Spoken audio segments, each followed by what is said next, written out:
it for me one more time. Very good, dude.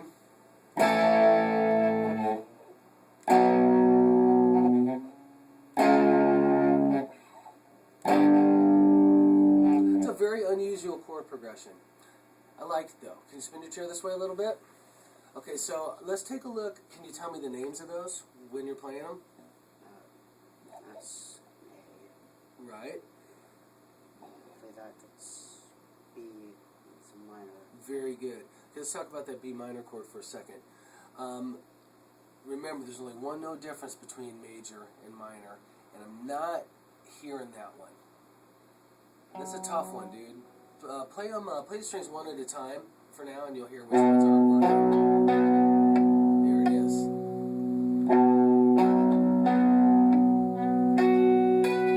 Not bad. Let me try something. I'm gonna move your finger this way a little bit. Okay, go and try that again. Okay, stop right there. Play that G string again for me.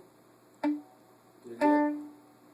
Okay, so what did you do? You made a little adjustment with your pinky, right? Yeah. So you know that it's probably not the bar. It's probably, your pinky's probably hitting the G string right there, right? Yeah. Very common, dude, to happen. That'll pull itself together as we play through the progression a little bit. That's something that happens with every student that I have. That note just doesn't like to come out. Okay, play the next chord for me. What is that one? What is, there's no skip between B and C, so that'll be C sharp. Very good. Go and play that. And play the last chord. It's G. Good. Very good. Let me see if you can answer this one. Is there another place you can play that C sharp? C sharp. So go ahead and check it out. Play the A. Okay, play the B minor. Where you're at. Play the C sharp. Now look where the G is. You got a pretty big jump back, right? You're making it pretty easily because the chord shape's the same. But is there another place that that C sharp could be played if you wanted to play it somewhere else? Yes. Where? An A shape.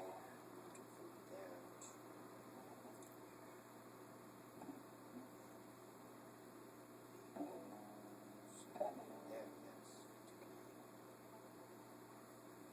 Okay, you're very close, dude. That was a great answer. Even though at the end it wasn't completely correct, you did exactly what I wanted you to do, was try to figure out that option on another string.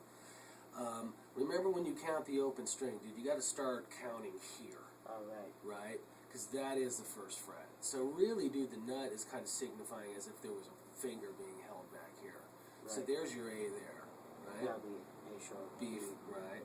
B, C sharp. Yes, so A open, B flat, B, C, C sharp is next. There you go. Very good, though. That was a great answer. You got an A on that test. So play the chord progression for me again and drop that C sharp right there instead. See if it's any easier. May not be.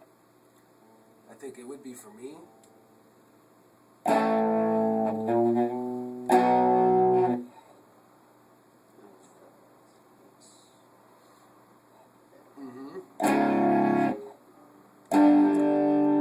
That sounded kind of cool there, didn't it? Because you know why? Go ahead and play it real quick. Now, let me show you something here. Something that happened by accident, but it's very cool. So the C sharp, dude, where's the root note? Can you point with this?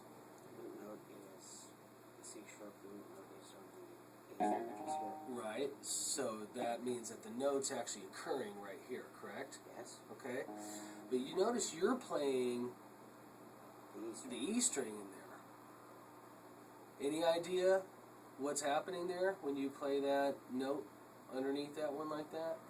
It's changing from a C sharp to another note going off the E. It is changing to a different note. Now the chord hasn't changed at all though. Uh-huh. Okay. So what note is that right there?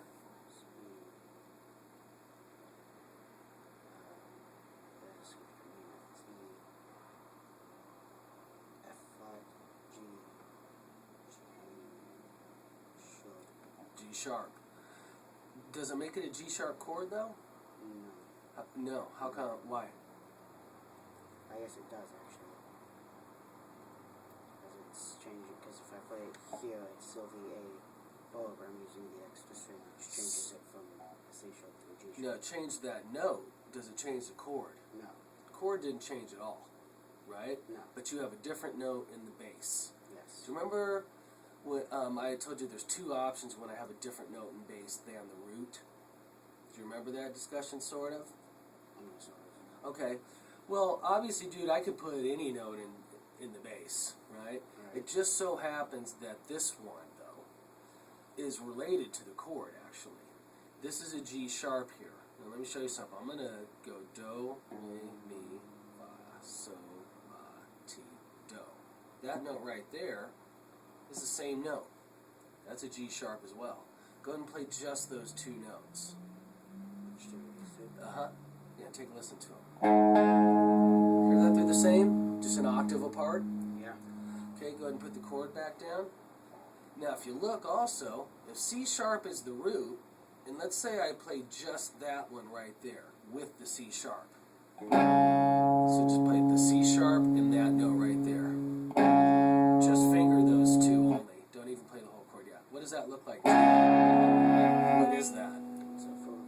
It's a power chord, right? Right. So if I take this note and I put it in the bottom, I'm inverting the power chord.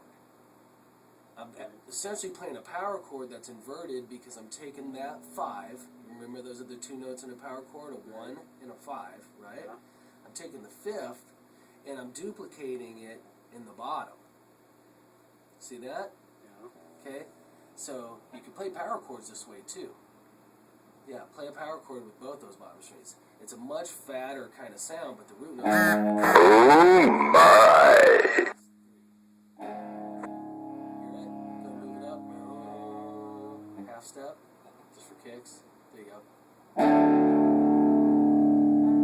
Very common technique for like heavy metal bands to play that note on the bottom of the power chord because it makes it sound real rich and real fat. Yeah. Okay?